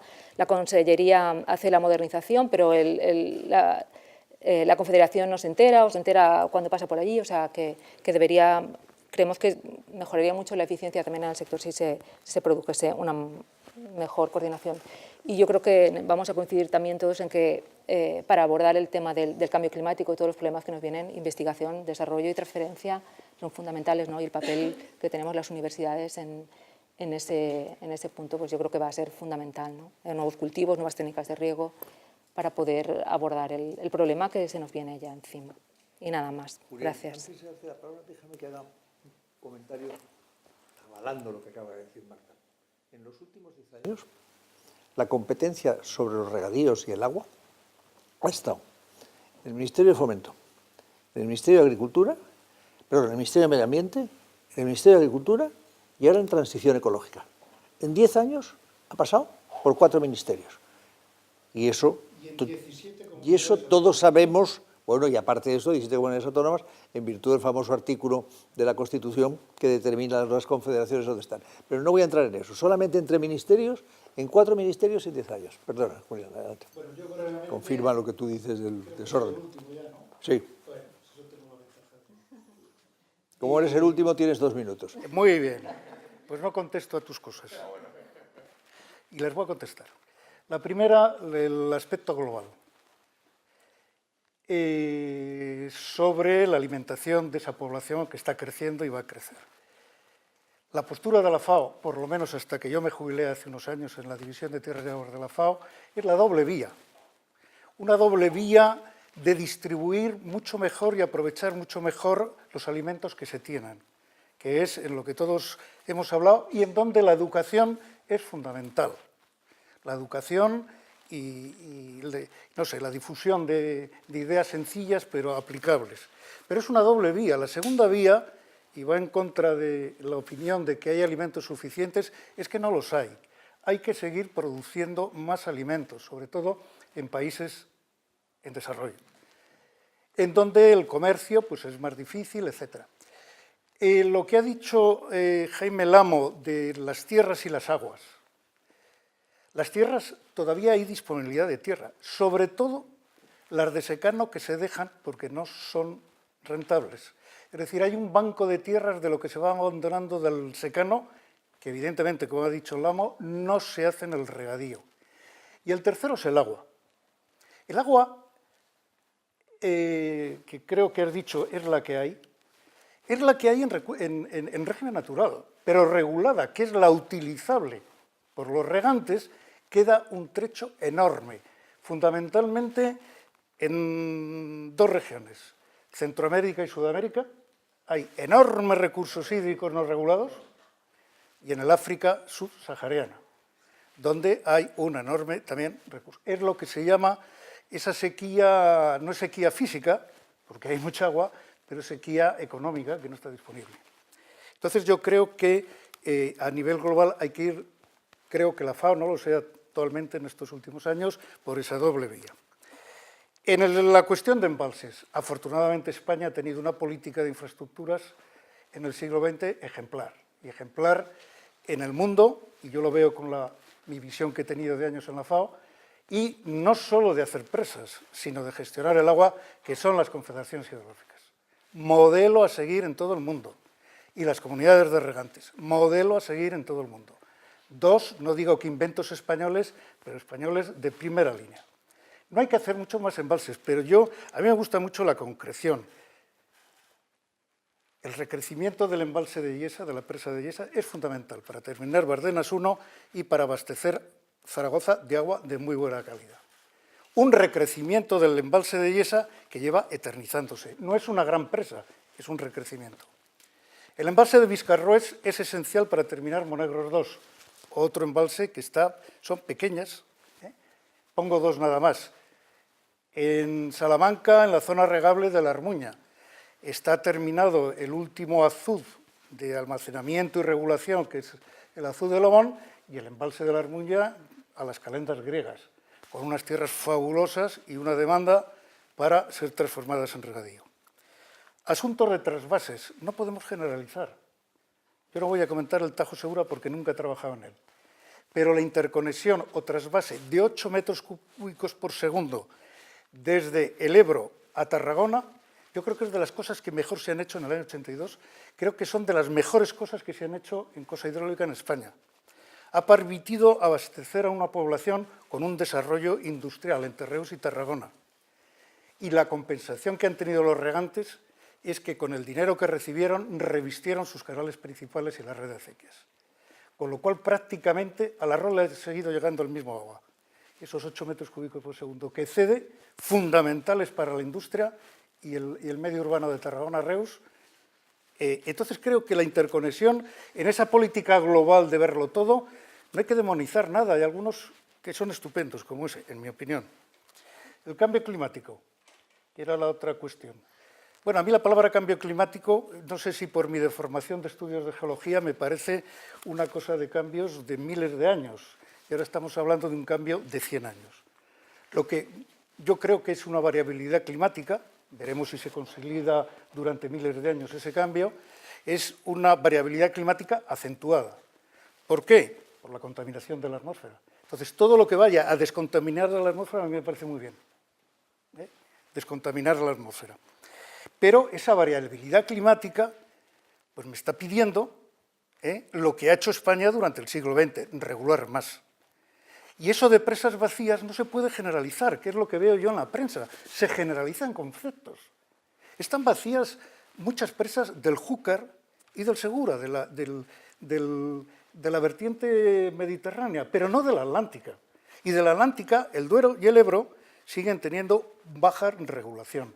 Y tenemos una hiperpresa, que es en el Guadiana, la de la Serena, que es la mayor de Europa, la segunda, después de Alqueva en Portugal. Lo que pasa es que son presas que son multianuales, porque los recursos y la variedad climática de precipitaciones es multianual. Y termino en lo de la contaminación, en lo de los retornos, menos agua que retorna, pero más concentrada. Lo importante en un retorno no es la concentración, sino la masa de sales, de nitratos, de fósforo. En otros temas yo no conozco porque no he trabajado en esos tres. Lo que importa es la masa. Si yo estoy mandando menos masa de agua, porque menos volumen de agua, aunque esté un poco más concentrada, estoy mandando menos masa de agua, por ejemplo, de la Violada al Gállego. Y lo que pone es el caudal que viene con esa masa de agua. O sea que hay que tener... He terminado los 4. Muchísimas gracias. Yo os lo agradezco a todos. No, porque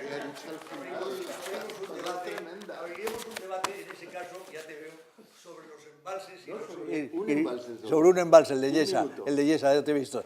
No, vamos a dejarlo aquí. Os agradezco a todos todo. Quiero deciros una cosa, se nos ha quedado algo en el tintero de todos, ninguno lo hemos mencionado, que es la huella hídrica y el agua virtual. Si pensamos en algún momento en términos de huella hídrica y agua virtual, que son los conceptos de Extra y Allen de hace años, tendríamos que concluir que, por ejemplo, España se ha convertido en el tercer productor del mundo de carne de cerdo gracias a las importaciones de cereales. Como importamos cereales, importamos el agua que ha sido necesaria para producir esos cereales. Si tuviéramos que producir esos cereales en España, las necesidades de agua serían tremendas. Con lo cual, para producir esa carne de cerdo, nosotros somos importadores netos de agua, lo cual nos viene muy bien. Y si hacemos el balance conjunto de todos nuestros productos alimentarios en exportación e importación, España hoy es un país importador neto de agua según los estudios de Alberto Garrido y de Ramón Llamas. Y creo que es un tema por el que la FAO, yo fui presidente de FAO hace años y sigo las cosas que hacen, está avanzando y va a llegar un momento en que se nos va a plantear a todos el problema de cómo optimizar el recurso agua siendo importador de agua y no exportador de agua en el producto que obtienes. Pero este es otro debate tan importante en términos de agua que yo creo que debería ser el debate que siga a este en otro momento, y si es aquí en la Acequia Real del Júcar, pues fantásticamente bien. Muchas gracias a todos y seguiremos otro día.